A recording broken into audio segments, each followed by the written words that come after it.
Herkese merhaba, bol kazançlı, sağlıklı, güzel bir gün dilerim. Şimdi altın ve gümüşle devam edelim analizlere. Bugün saat 17'de Powell'ın bir konuşması olacak. O saatlerde bir hareketlilik görebiliriz altın ve gümüşte. Aynı zamanda ayın 12'sinde de enflasyon verisi gelecek. Gene tipik bu tür süreçlerde beklentilerim soruluyor gene. Her zaman söylediğim gibi bu verilerin ne gibi fiyatlanacağını piyasada önceden öngörmek mümkün değildir. Bu verilerin geldiği günlerde, saatlerde piyasada aslında fillerin tepiştiği bir süreç olarak görebiliriz. Büyük yatırım fonları kendi içinde ne yönde fiyatlama yapacaklarına karar verene kadar bu fillerin tepişme sürecinde zarar görmemek için bir kenara çekilip piyasayı izlemek her zaman doğru olmuştur.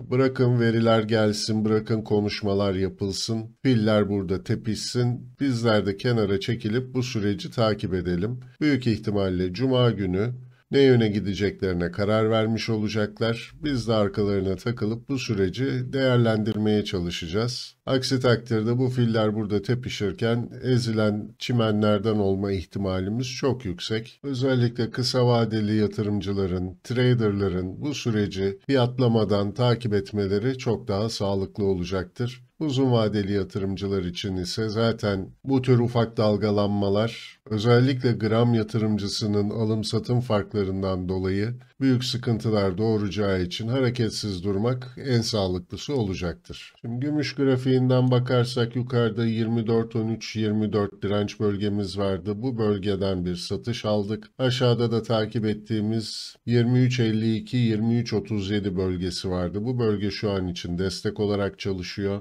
Burada yukarıda 24.13 geçilmediği sürece aşağıda 23.11'in şu bir önceki dibin kırılıp yeni düşüşler yapma ihtimali güçlü. Ancak tabi burada şöyle bir hareket de takip edebiliriz.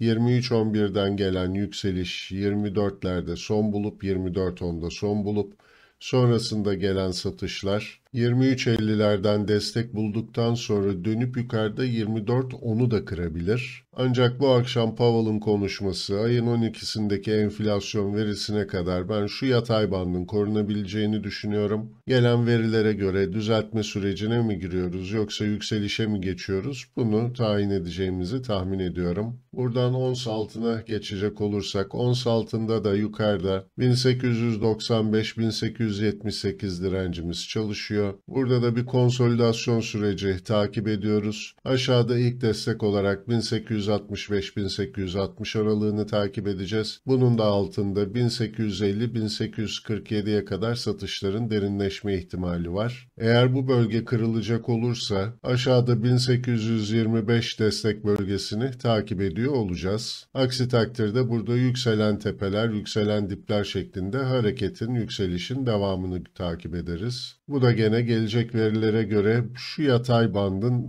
fiyatlaması yapılacaktır. Ve bu kırılımlar gelene kadar gelen verinin ne yönde fiyatlandığını önceden tahmin etmeye çalışmak çok büyük ihtimalle kayıplarla sonuçlanacaktır. O nedenle bu riskleri almanın gerekli olduğunu düşünmüyorum. Buradan altın-gümüş rasyosuna geçersek, altın-gümüş rasyosunda biraz daha güçlü duruş takip ediyoruz. Şu bir önceki fitil boyunu şu an fiyatlıyor. Bugün içinde yukarıda 79.65 üstüne atıyor muyuz? Bunu takip edeceğiz. Aşağıda da ara destek direnç bölgemiz olarak 78, 77, 79 bölgesi var. Gene gelecek verilere göre burada da yön tayin olacaktır. Ancak şu an için gümüşün biraz daha güçsüz durduğu bir süreci takip ediyoruz. Dolayısıyla bu uzun zamandır beklediğimiz düzeltme sürecinin bir sinyali olarak algılanabilir. Ancak dediğim gibi destek direnç bölgelerimizin kırılımına göre hareket etmek çok daha sağlıklı olacaktır. Burada gramlara geçmeden önce bir dolar Türk lirasına bakmak istiyorum. Dolar Türk lirasında dün akşam saatlerinde 10.30-11 sularında bir 19.05'lere doğru atak geldi.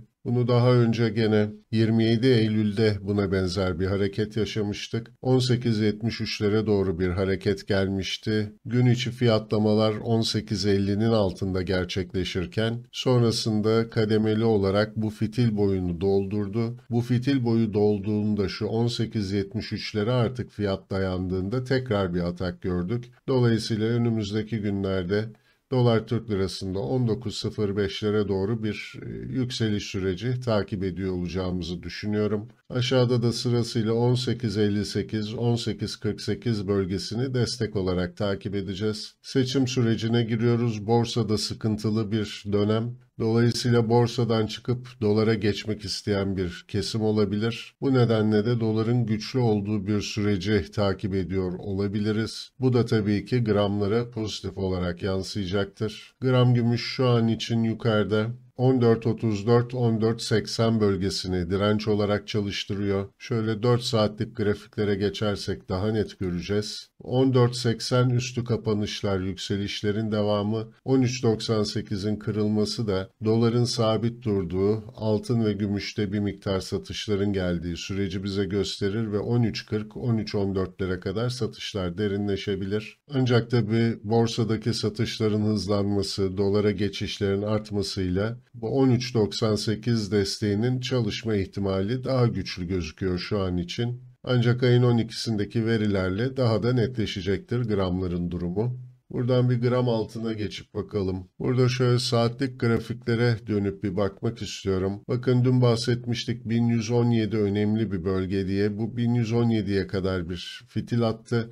Tekrar yukarıya toplamaya çalışıyor şu an için. Yukarıda takip edeceğimiz direnç bölgemiz 1135-1133 aralığı. Aşağıda da 1117'nin kırılmasıyla sırasıyla 1112 ve 1099'a kadar satışlar derinleşebilir. Ancak dediğim gibi gene burada dolar Türk lirasının hareketlerini yakından takip etmemiz gerekecek. Evet, kısaca altın ve gümüş için de bugünlük bu kadar diyelim. Sabah saatlerinde borsa analizi paylaştım. Onu da kaçırmamanızı tavsiye ederim.